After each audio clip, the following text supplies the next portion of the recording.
పల్నాడులోని కారంపూడి గ్రామం రణరంగంలా మారింది. వైఎస్ఆర్సీపీ మూకలు పచ్చని గ్రామాన్ని యుద్ధ భూమిగా మార్చాయి.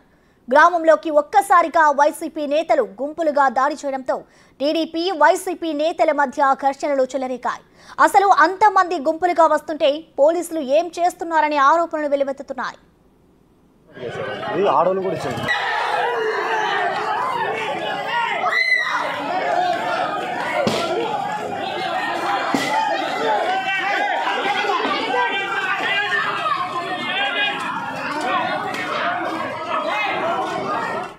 పోలింగ్ పూర్తయి 2 రోజులవుతున్నా ఏపీలో ఘర్షణలు ఆగడం లేదు. వైసీపీ టీడీపీ నేతల మధ్య దాడుల పరంపర కొనసాగుతూనే ఉంది. అయినా సరే పోలీసులు వ్యవహరిస్తున్న తీరు విమర్శలకు తావిస్తున్నాయి. పోలింగ్ రోజు గొడవలు జరగడం ప్రతి ఏడాది చూసేది. కానీ ఈసారి అంతకు మించి ఎన్నికల తర్వాత కూడా ప్రతి జిల్లాలో ఆందోళనలు చెలరేగుతున్నాయి. ఈ తరుణంలో 144 సెక్షన్ విధించారు పోలీసులు. ఇది పేరుకే అన్నట్టు కనిపిస్తోంది.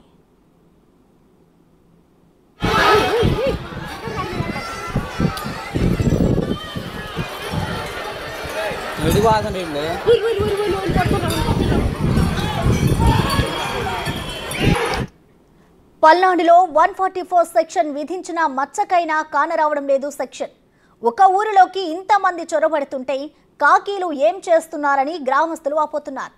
ఇంతలా ఇరు వర్గాలు దాడులు చేసుకుంటుంటే కనీసం ఒక్క పోలీసులు కూడా అక్కడ కనిపించకపోవడం నిర్లక్ష్యానికి కారణంగా తెలుస్తోంది. 144 సెక్షన్ అంటేనే నలుగురికి మించి గుంపులుగా ఎవరూ తిరగకూడదు. అలాంటిది ఇంతమంది ఒక గ్రామంపై కర్రలు రాళ్లతో దూసుకొస్తుంటే పోలీసులు ఏం చేస్తున్నారని వాపోతున్నారు. మరోవైపు ఒక్క కారంపూడినే కాకుండా పల్నాడులోని అనేక గ్రామాల్లో జనం భయం గుప్పిట్లో మగ్గుతున్నారు. ఏ రౌడీ మూకలు ఎప్పుడొచ్చి దాడి చేస్తారో తెలియని పరిస్థితి ఏర్పడింది.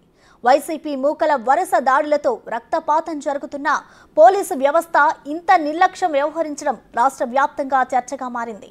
ఎక్కడికెక్కడ పోలీసులు 144 సెక్షన్ విధించినా కూడా పోలీసుల నిర్లక్ష్యం కూడా కనిపిస్తుంది అన్నట్లుగా కూడా అక్కడ గ్రామస్తులు వాపోతున్నారు. ప్రస్తుతం అక్కడున్న అప్డేట్స్ ఏంటి శివ?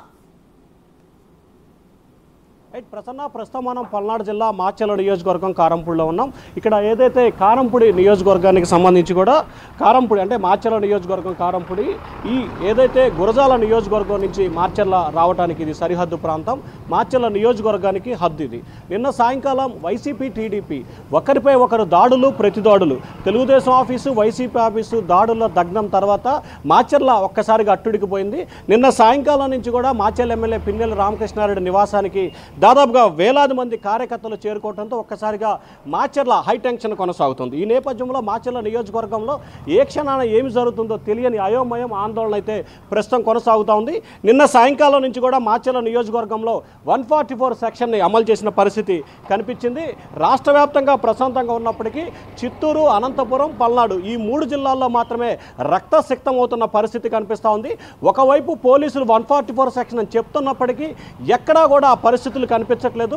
రోడ్లపై పార్టీ ప్రజలను అయితే మాత్రం అణువణువునా తనిఖీ చేస్తున్న పోలీసులు, కానీ కార్యకర్తలు నేతలు మాత్రం వందలాదిగా రోడ్లపైకి వచ్చి కార్యకర్తలు ప్రతిపక్ష పార్టీలు అయితే అధికార పార్టీలపై, అధికార పార్టీ నేతలు అయితే ప్రతిపక్ష పార్టీలపై దాడులు ప్రతిదాడులు చేస్తున్న పరిస్థితి కనిపిస్తూ ఉంది. ఒక దశలో 1994 తర్వాత మొట్టమొదటిసారిగా పల్నాడు ప్రాంతంలో ఒక విధ్వంసకరమైన వాతావరణం అయితే ప్రస్తుతం కనిపిస్తూ ఉంది. మనం రోడ్లపై విజువల్స్ కూడా చూసుకోవచ్చు. పూర్తి స్థాయిలో నిమాంశం అయితే కనిపిస్తూ ఉంది. నిత్యం రద్దీగా ఉండే ఈ మాచర్ల కారంపూడి ప్రాంతం కూడా ఒక్కసారిగా తీవ్ర హైటెన్షన్ అయితే కొనసాగుతూ ఉంది. ద్విచక్ర వాహనాలు, లారీలు, ఆటోలు, బస్సులు ప్రతి దాన్ని కూడా పోలీసులు తనిఖీ చేసి మరి లోపలికి పంపిస్తున్నారు. ప్రస్తుతం అయితే మాచర్ల నియోజకవర్గంలో అనధికారిక కర్ఫ్యూ అయితే కొనసాగుతున్న పరిస్థితి కనిపిస్తూ ఉంది. ఇప్పటికే మాచర్ల ఎమ్మెల్యే పిన్నెల్లి రామకృష్ణారెడ్డి, ఆయన సోదరుడు వెంకటరామరెడ్డి ఇద్దరిని కూడా పోలీసులు హౌస్ అరెస్ట్ చేశారు. కొద్దిసేపు క్రితమే గుంటూరు రేంజ్ ఐజీ సర్వశిష్ట త్రిపాఠి మాచర్ల చేరుకొని స్వయంగా మాచర్ల నియోజకవర్గంలో కొనసాగుతున్న హైటెన్షన్పై సమీక్ష చేస్తున్నారు.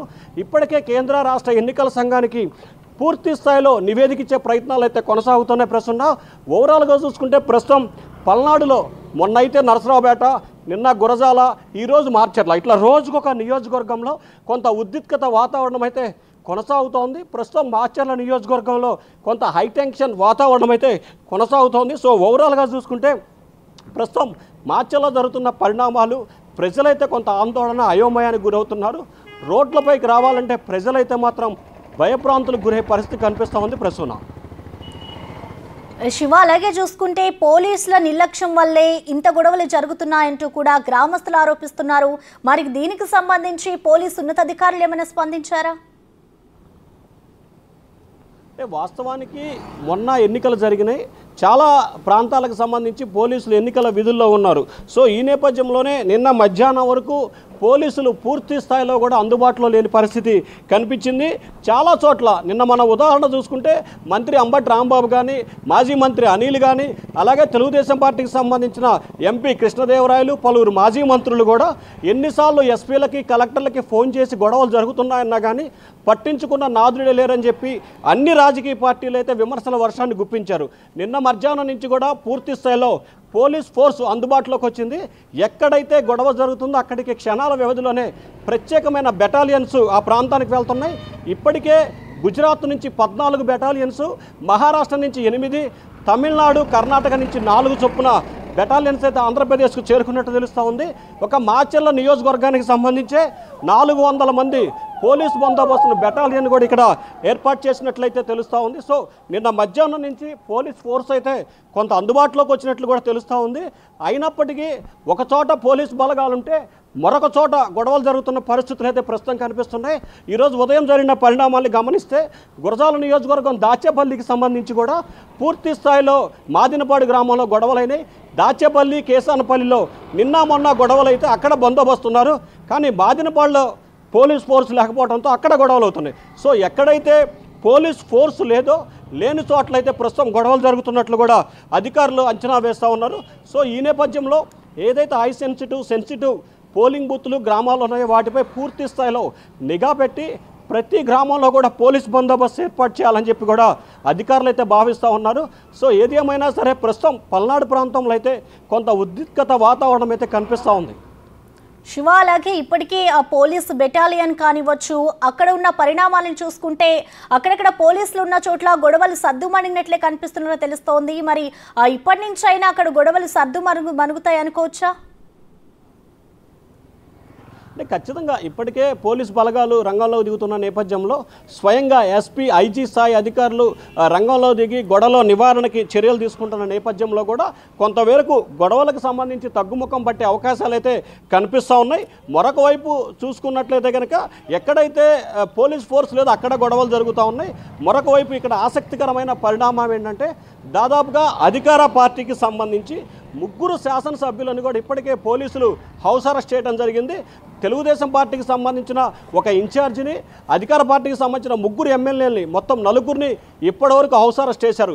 ఎక్కడైతే గొడవలు జరుగుతున్నాయో నరసరావుపేట, మాచర్ల, గురజాల ఈ 3 ఎమ్మెల్యేలని కూడా హౌస్ అరెస్ట్ చేసినట్లు కూడా తెలుస్తూ ఉంది. అలాగే టీడీపీకి సంబంధించిన తెడవాల అరవింద్ బాబు నరసరావుపేట అభ్యర్థి, ఆయన్ని కూడా ఈరోజు హౌస్ అరెస్ట్ చేశారు.